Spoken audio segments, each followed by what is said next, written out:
Mengapa disebut surat sapi betina?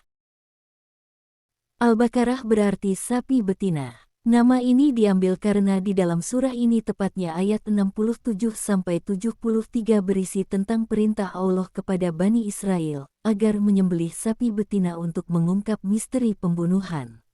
Cerita ini bermula ketika pada suatu hari ada seorang laki-laki yang tidak memiliki keturunan tetapi kaya raya, tiba-tiba meninggal dunia.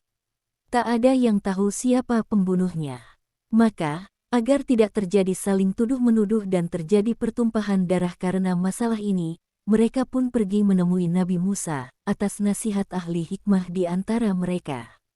Setelah mendengarkan kasus yang sedang menimpa kaum Bani Israel, Nabi Musa mengatakan, "Sungguh Allah telah memerintahkan kalian untuk menyembelih sapi betina. Apakah kamu mengejek kami?" Jawab mereka terheran-heran. Mereka memandang perintah tersebut adalah ejekan dan main-main. Mereka ingin solusi atas misteri kasus pembunuhan, malah disuruh menyembelih sapi. Menanggapi kaumnya tersebut, Nabi Musa berkata, "Aku berlindung kepada Allah, agar tidak termasuk orang-orang yang bodoh." Perkataan Nabi Musa ini menegaskan bahwa dia bukan main-main dan bukan mengejek mereka. Karena perbuatan tersebut hanya dilakukan oleh orang-orang bodoh. Mendengar itu, mereka pun luluh. "Mohonkanlah kepada Tuhanmu untuk kami, agar Dia menjelaskan kepada kami tentang sapi betina itu." Tanya mereka menantang. Padahal perintahnya hanya disuruh untuk menyembelih sapi betina mana saja. Tetapi mereka malah menyulitkan diri mereka sendiri dengan menanyakan sapi betina yang seperti apa. Akhirnya Allah pun menyulitkan mereka dengan jenis sapi betina yang sulit ditemui sebab kecerewetan mereka. Sapi betina itu tidak tua dan tidak muda, tetapi pertengahan antara itu, maka kerjakanlah apa yang diperintahkan kepadamu. Jawab Nabi Musa. Setelah dipersulit seperti itu, mereka masih saja menanyakan kepada Nabi Musa tentang jenis sapi betina itu. "Mohonkanlah kepada Tuhanmu untuk kami, agar Dia menjelaskan kepada kami apa warnanya." Dia Allah berfirman, bahwa sapi itu adalah sapi betina yang kuning tua warnanya, yang menyenangkan orang-orang yang memandanginya. Jawab Nabi Musa menyampaikan firman Allah untuk kaumnya, yang sangat sombong dan ribet itu. Setelah dijelaskan ciri-cirinya atas permintaan mereka itu, mereka masih saja tidak paham. "Mohonkanlah kepada Tuhanmu untuk kami, agar Dia menjelaskan kepada kami tentang sapi betina itu, karena sesungguhnya sapi itu belum jelas bagi kami, dan jika Allah menghendaki, niscaya kami mendapat petunjuk." Pinta mereka sekali lagi yang justru semakin menyulitkan.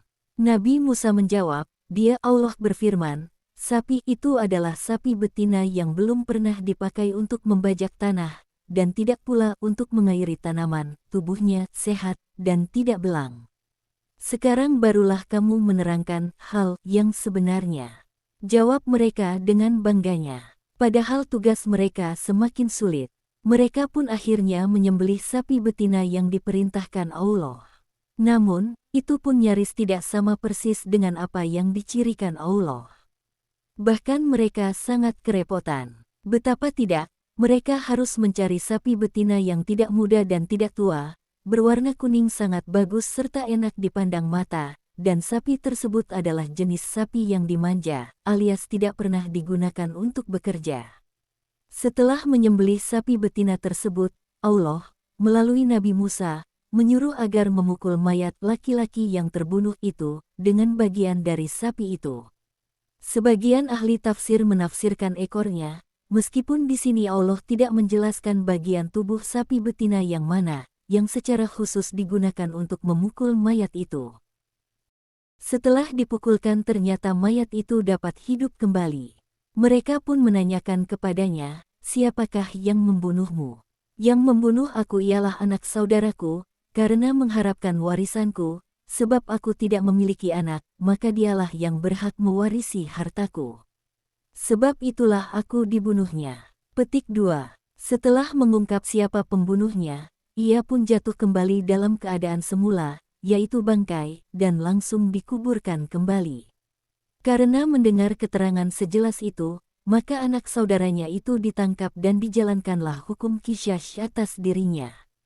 Hal ini adalah salah satu petunjuk bahwa Allah sangat berkuasa menghidupkan orang yang telah mati, lalu mematikannya lagi.